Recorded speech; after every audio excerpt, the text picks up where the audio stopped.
Hello friends, welcome to the new episode of my channel. আমি অরিত্র। এখন এই ভিডিওর মধ্যে আমরা কথা বলছি হইচই নিজের যে আপকামিং যে স্লেটটা রয়েছে, মানে 2026-এর যে তাদের কী কী ওয়েব সিরিজ আসবে সেটা একটা অ্যানাউন্সমেন্ট করে দিয়েছে আর কি। একটা আলাদা করে ভিডিও তারা শ্যুট করে ড্রপ করেছে।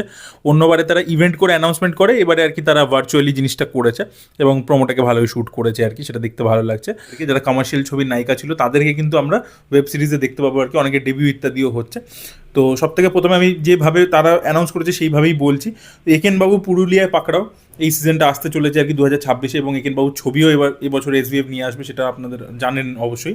আর এছাড়া পরবর্তী হচ্ছে আদালতও একটি মেয়ে, এতে কৌশানী মুখার্জিকে আমরা দেখতে পাবো। কোর্টরুম ড্রামা হবে, পরিষ্কার বোঝাই যাচ্ছে। এবং এখানে না প্রত্যেকটা ক্যারেক্টার একটা কিছু মানে হেয়ালিতে বলছে, এবং সেখান থেকে মোটামুটি গল্পটা সম্পর্কে আমরা একটা আইডিয়া পাচ্ছি। তো মাইট বি হয়তো কৌশানী ক্যারেক্টারটা অন্য কোনো মেয়ে যার সাথে কিছু খারাপ হয়েছে, কোনো একটা অফিসের পার্টি বা কিছুতে, তো মলেস্টেশন ইত্যাদি হয়েছে, তো তার জন্য আর কি কোর্টে কেসটা লড়বে, সেরকমই আর কি একটা গল্প হবে বলে মনে হচ্ছে অ্যাটলিস্ট। মানে সে যে মনোলগটা দিচ্ছিল সেখান থেকে অ্যাটলিস্ট সেটা প্রেডিক্ট করা যাচ্ছে। তো এই দুটো হচ্ছে প্রথম কাজ। মন্টু পাইলট সিজন 3 আসতে চলেছে। তো এবারে আমরা সৌরভ দাসকে তো দেখতে পাবোই, অবশ্যই সৌরভ দাসই মন্টু পাইলটের চরিত্র এবং খুব কাল্ট একটা ক্যারেক্টার। তো সে আবার ফিরতে চলেছে, এবং এবারে কিন্তু সিজন 1-এর মতো সোলাঙ্কি থাকতে চলেছে। সিজন 2-তে নায়িকা পাল্টে ছিল আর কি, মিথিলা ছিলেন। এবারে কিন্তু সোলাঙ্কি আবারও ফিরতে চলেছে এবং দেবালয় ভট্টাচার্য এটা ডিরেক্ট করবেন। তো এটারও অ্যানাউন্সমেন্ট চলে এসছে। এটা সৌরভ দাস এবং যিশু সেনগুপ্তের যে প্রোডাকশন আছে তারা আর কি এটা মানে প্রোডাকশনটা করছে আর কি। এর পরবর্তীতে রয়েছে বীরাঙ্গনা সিজন 2। তো নির্ঝর মিত্র বীরাঙ্গনা আগের বছর বেরিয়েছিল, যাতে সন্দীপ্তা লিড চরিত্র প্লে করেছিলেন, একজন পুলিশ অফিসার একজন সিরিয়াল কিলারকে ধরবার চেষ্টা করছে, সেরকম গল্প ছিল। তো দেখা যাক এবারে নতুন অ্যান্টাগনিস্ট কে হয়, কাকে আমরা দেখতে পারি। এর পরবর্তীতে আমরা কথা বলছি কাল রাত্রি সিজন 2 নিয়ে। কাল রাত্রি season 2 already I think release করে গেছে। কাল রাত্রি মানে 2026-এ যেহেতু মুক্তি পেয়েছে, সেটাকেও তারা প্ল্যাটারে রেখেছে আর কি। মানে অ্যানাউন্সমেন্টে যখন শ্যুট করছিল তখন হয়তো রিলিজ করেনি। ঋত্বিক চক্রবর্তীর অ্যাডভোকেট অচিন্ত আইস, তার সিজন 3 আসবে, সেটাও অ্যানাউন্সমেন্ট মানে প্ল্যাটারে রয়েছে আর কি। শ্রাবন্তীকে আমরা এবারে ওয়েব সিরিজে দেখতে পেতে চলেছি। শ্রাবন্তীকে আমরা অনেকদিন আগে দুজনে বলে একটা ওয়েব সিরিজে দেখেছিলাম, যাতে সোহম এবং শ্রাবন্তী ছিল। সেই কাজটা খুব একটা দারুণ কিছু হয়নি। তার পরবর্তীতে ফাইনালি শ্রাবন্তী আবারও কামব্যাক করছে হইচইতে, এবং এবারে সে ঠাকুমার ঝুলি করতে চলেছে। এবার দেখা যাক এটা মানে অ্যাকচুয়াল ঠাকুমার ঝুলিরই অ্যাডাপ্টেশন হয় নাকি অন্য কিছু হয়, সেটাই দেখার মতো বিষয় হবে।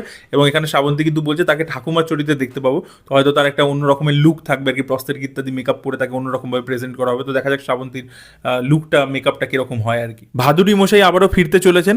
নিখোঁজ ছায়া সিজন 2, এটার অ্যানাউন্সমেন্টও চলে এসেছে। এটা সায়ন্তন ঘোষাল ডিরেক্ট করেছে, এবং অরমব্রত চট্টোপাধ্যায়কে আমরা দেখতে পাবো যে গোয়েন্দা আদিত্য মজুমদারের চরিত্রে। তো এটা একটা নতুন ডিটেকটিভ যেটা হইচই লঞ্চ করছে। তো দেখা যাক আর কি। এটা মানে দেখে তো মনে হলো যে কমেডি গোয়েন্দা ওই টাইপেরই হবে, ওই জোনেরই একটা কিছু হবে। তো দেখা যাক আর কি। এটা কে ডিরেক্ট করে আমি জানি না কে ডিরেক্ট করছে এক্স্যাক্টলি, বিকজ তারা কোন শোটা কে ডিরেক্ট করছে ওইভাবে বলেনি। লাস্টে আর কি সব পরিচালকদের নাম একসাথে একটা পেজের মধ্যে দিয়েছে। কুহেলি বলে একটা কাজ আসছে, এটা যেখানে আমরা 3টে মেয়ের গল্প দেখতে পাবো, যার মধ্যে অঙ্গনা রয়েছেন, ঋদ্ধিমা রয়েছেন। তো এটাও আর কি একটা থ্রিলার জোনের মধ্যেই হবে বলে মনে হচ্ছে। তো দেখা যাক কাজটা কিরকম হয়। মিমি চক্রবর্তী আবারও হইচইয়ের পর্দায় ফিরছেন, এবং কুইন্স বলে একটা কাজ তার আসতে চলেছে। এবং এখানে মিমি চক্রবর্তী যে মনোলগটা দিয়েছেন সেখান থেকে বোঝা যাচ্ছে যে 4 জন আর কি উইডো মহিলা, তারা আর কি নিজেদের হাজব্যান্ডের প্রতিশোধ ইত্যাদি নেবে, এবং সেখান থেকে কিছু কারোর সাথে আর কি মহিলাদের একটা টাসেল ইত্যাদি আমরা দেখতে পাবো। তো দেখা যাক কাজটা কীরকম হয়। অ্যাকশন প্যাকড হবে। লাস্ট কাজ মিমি চক্রবর্তীর ডাইনি খুবই ভালো ছিল। দেখা যাক এই কাজটা কীরকম হয়। লাস্ট কাজটা হচ্ছে মানে 12 নম্বর কাজটা হচ্ছে ভোগ সিজন 2। ইয়েস, ভোগের পরবর্তী সিজন আসছে। এটার নাম হচ্ছে রক্তফলক বলে। শাশ্বত চট্টোপাধ্যায়কে এখানে আমরা লিড চরিত্র প্লে করতে দেখতে পাবো, এবং আগম বাগিশের চরিত্রটা সেটা তিনি করতে চলেছেন নাকি, তিনি প্লে করবেন। তো এটার একটা অ্যানাউন্সমেন্ট চলে এসছে। সো এই ছিল হইচই 2026-এর প্ল্যাটার, এবং তার সাথে এটাও বলেছে তারা যে এই 12টা কাজের বাইরেও কিন্তু তারা অন্য কাজও নিয়ে আসবে, এরকম তারা প্রমিস করেছে।